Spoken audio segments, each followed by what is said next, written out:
komponen-komponen yang ada pada CPU serta cara pelakukannya. Nah, yang pertama itu ada casing, di mana casing ini berfungsi sebagai tempat penyimpanan komponen-komponen yang ada. Selanjutnya mainboard, yaitu berperan sebagai pusat pengaturan, penghubung, dan koordinasi antara semua komponen yang membentuk sistem komputer. LAN card atau kartu jaringan berfungsi untuk menghubungkan perangkat komputer ke sebuah jaringan internet.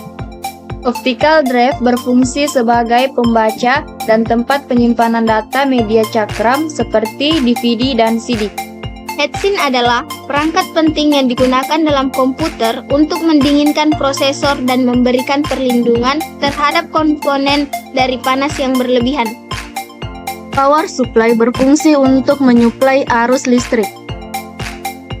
Nah, di sini ada RAM, di mana RAM ini berfungsi sebagai tempat penyimpanan data sementara yang dibutuhkan oleh perangkat ketika ada banyak program atau aplikasi yang sedang berjalan dalam satu waktu secara bersamaan. Hard disk berfungsi sebagai tempat penyimpanan segala macam data, file, serta dokumen virtual yang bersifat permanen dan berkapasitas besar. Fungsi prosesor adalah untuk memproses data yang diterima dari masukan atau input, kemudian akan menghasilkan pengeluaran atau output. Namun, fungsi ini tidak akan bekerja tanpa dihubungkan oleh komponen lain, terutama hard disk dan RAM. Nah, selanjutnya kita akan beralih ke proses perakitan, di mana kita menggunakan bahan dan alat obeng dan baut.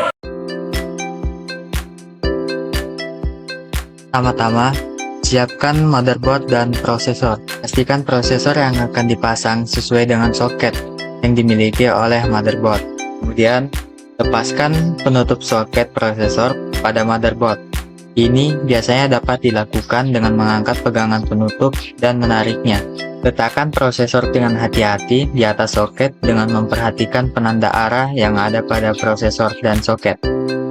Setelah prosesor terletak dengan benar, kunci prosesor dengan menurunkan penutup soket prosesor.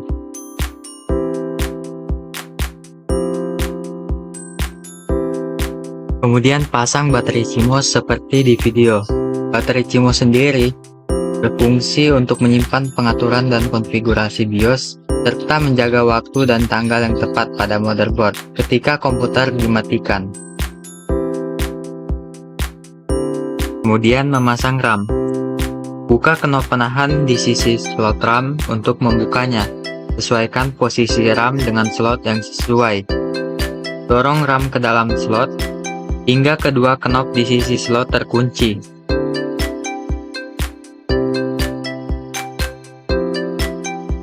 Letakkan motherboard di atas stand-off yang sesuai di dalam casing. Stand-off adalah penopang kecil yang memungkinkan motherboard terangkat dari permukaan casing dan mencegah kontak langsung dengan logam. Selanjutnya, pasang sekrup ke lubang-lubang yang sesuai untuk mengamankan motherboard ke stand-off. Pastikan motherboard terpasang dengan kokoh dan tidak bergoyang.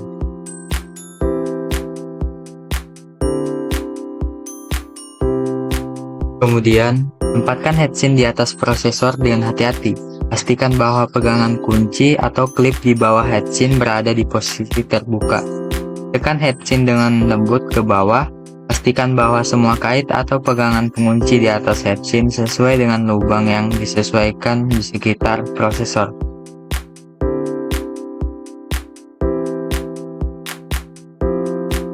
Selanjutnya adalah memasang LAN card. Cara memasang LAN card hampir sama seperti memasang RAM, yaitu ditekan, kemudian dibaut di bagian casing.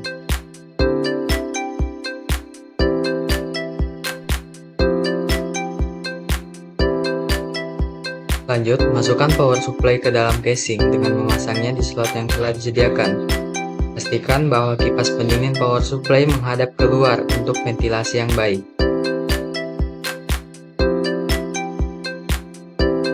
Selanjutnya, kencangkan baut power supply.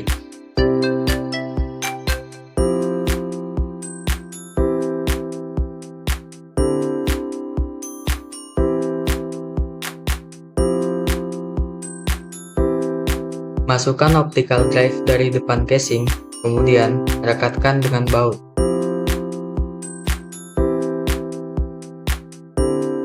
Setelah itu, tempatkan hard disk di slot bagian bawah optical drive.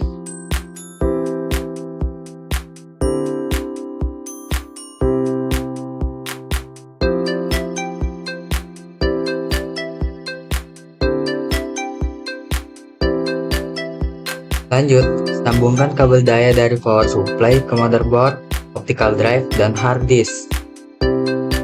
Pastikan kabel-kabel tersebut terhubung dengan benar.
Nah, baik teman-teman, beginilah proses akhir dari melaksanakan perakitan CPU. Semoga teman-teman sekalian dapat memahami hasil proses perakitan kami tadi serta bermanfaat bagi teman-teman sekalian. Sekian dari kami. Assalamualaikum warahmatullahi wabarakatuh.